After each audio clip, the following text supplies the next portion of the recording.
வணக்கம்ப்பா. திருமந்திரம் பாடல் 33வது பாடல். பதிபல ஆயது பண்டிவ் உலகம் விதிபல செய்தொன்று மெய்மை உணரார் துதிபல தோத்திரம் சொல்லவல்லாரும் மதியிலர் நெஞ்சினில் வாடுகின்றாரே.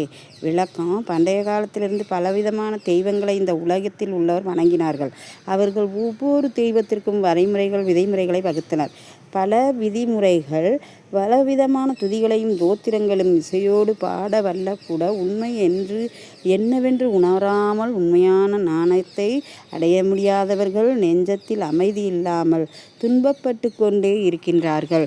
ஆக எல்லா மனிதர்களும் எல்லா ஸ்தோத்திரங்களும் ஸ்லோகங்களையும் சொல்லுகின்றார்கள். ஆனால் அதன் பொருளின் உணர்த்துவத்தையும் ஈசனின் அருளையும் உணராமலே சொல்லிக்கொண்டே இருக்கின்றார்கள். இதனால் தூய்மையான ஞானத்தை அடைய முடியவில்லை என்று திருமூலர் இந்த திருமந்திர பாடலின் வாயிலாக நமக்கு அழகாக எடுத்துரைக்கின்றார். நன்றி, வணக்கம்.